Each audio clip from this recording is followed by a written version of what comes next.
On the morning of June 6, 1944, the skies over Normandy were streaked with the pale light of dawn, a fragile prelude to one of the largest amphibious assaults in history. Among the hundreds of gliders cutting loose from their tow planes, a Waco CG-4A separated from its tow at roughly 800 feet, gliding silently toward the chaos below. Inside, strapped to the wooden floor, lay a Willys MB Jeep, a compact but formidable bundle of steel, rubber, an engine, 2,150 pounds of pure mobility that would decide the fate of the paratroopers waiting in the fields. The glider descended, the pilot wrestling with the yoke, aiming for a strip of farmland obscured by fog and smoke, hedgerows looming like jagged teeth. The moment of impact arrived. The fuselage collapsed. Wooden spars shattered. Fabric ripped, and dust enveloped the wreckage. Yet, astonishingly, the Jeep's engine coughed to life. Its suspension had survived, steering was responsive, and within moments it rolled from the debris, ready to carry troops inland while German forces struggled to respond. Across the channel that morning, over 1,400 similar deliveries would occur. Gliders would nosedive into stone walls, belly flop into flooded fields, and cartwheel across pastures. Aircraft were expendable. Vehicles were not. Every Jeep had to survive, or airborne forces would face immobility, isolation, and slaughter. This miraculous survival was the product of a design dismissed as impossible just 18 months earlier. The man behind it, Palmer Costelet Putnam, was a civilian, not a general or military engineer, whose unconventional brilliance had been rejected as impractical. Born in 1900 in New York to a publishing family, Putnam spent the 1930s experimenting with wind energy projects in Vermont, building turbines that utility companies ignored. With an MIT engineering degree and a restless mind, he approached problems from angles no one else considered. In 1941, he wrote to the War Department proposing airborne supply systems. His letters were filed under unsolicited civilian correspondence until the attack on Pearl Harbor shifted military thinking. The Army Air Forces expanded airborne divisions, planning to use paratroopers to seize bridges and cross roads ahead of advancing ground forces. But these troops were lightly armed, carrying rifles, machine guns, and perhaps a few mortars, leaving them immobile until reinforcements arrived.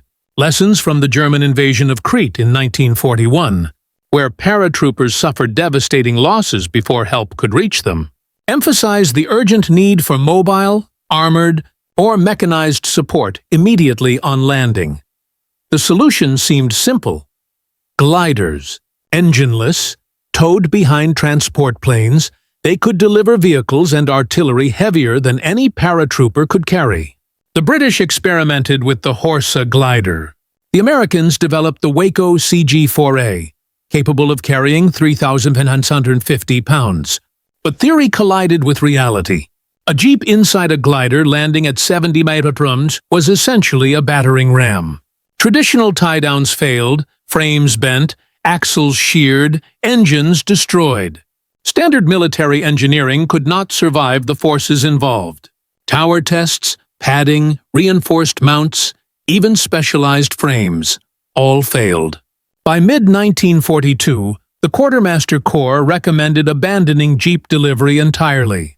Paratroopers would have to operate without vehicles, facing the grim prospect of becoming immobile targets.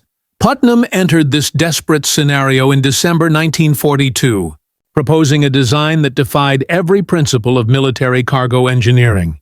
He didn't aim to strengthen gliders or tie-downs. He wanted to encase each Jeep in a massive crate engineered to destroy itself in a controlled sequence. Engineers cringed at the math.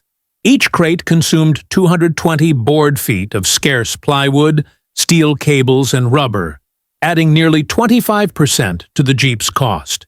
Single-use, wasteful, extravagant.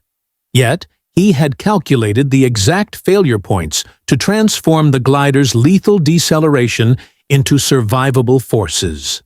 Honeycomb panels were scored to buckle progressively. Steel cables acted as energy limiters. Floor skids on shear pins allowed the crate to slide on impact. Rubber mounts cushioned the Jeep inside. Every stage of destruction absorbed energy, slowing the shock before it reached the vehicle itself. Tower tests and full-scale glider crash trials at Wrightfield, Ohio, proved the system. Over 23 brutal crash tests, including gliders, cartwheeling, spinning, and hitting simulated hedgerows, Jeeps emerged drivable, engines running, frames intact, suspension operational. Survival rates jumped from 30% to 87%. Yet, the military's recognition of Putnam's genius was grudging. His name appeared in footnotes at best. By June 5th, 1944, all 1,400 crated Jeeps were staged across southern England. Ground crews meticulously verified cable tensions, shear pin installation, and rubber mounts, following precise specifications. On D-Day, the first gliders cut loose at 0330 hours, navigating anti-aircraft fire, smoke, flooded fields, and the deadly obstacles of Normandy hedgerows. Glider after glider disintegrated, yet the Jeeps survived, engines running, ready to mobilize airborne troops. By 0900, over 2,100 vehicles were operational behind enemy lines, towing anti-tank guns, carrying wounded, supplying ammunition, and converting scattered paratroopers into mechanized forces capable of striking deep into German rear areas. German commanders, expecting lightly armed infantry, were thrown into confusion as Jeeps enabled rapid, unexpected mobility and firepower, making the operational tempo of Allied planners a reality. The innovation endured long after D-Day. Putnam's crates evolved into post-war airborne cargo containers, influencing low-velocity airdrops, GPS-guided airdrops, and military cargo systems used in Iraq, Afghanistan, and disaster relief worldwide. Civilian applications mirrored the same principle. Automotive crumple zones, protective packaging for electronics, disaster aid airdrops, and shipping systems all trace back to the idea that protection can come through strategic destruction rather than rigid strength. Putnam himself returned to wind energy, publishing foundational turbine texts and never seeking recognition for his wartime contributions. Institutional credit remained minimal, yet his principles became so integral to military logistics that they became invisible, embedded in every airdrop, supply delivery, and protective engineering system that followed. His story is a testament not to fame, but to the enduring power of an idea so successful that its genius becomes invisible. Sometimes, to save what matters most, everything around it must be allowed to break in exactly the right way.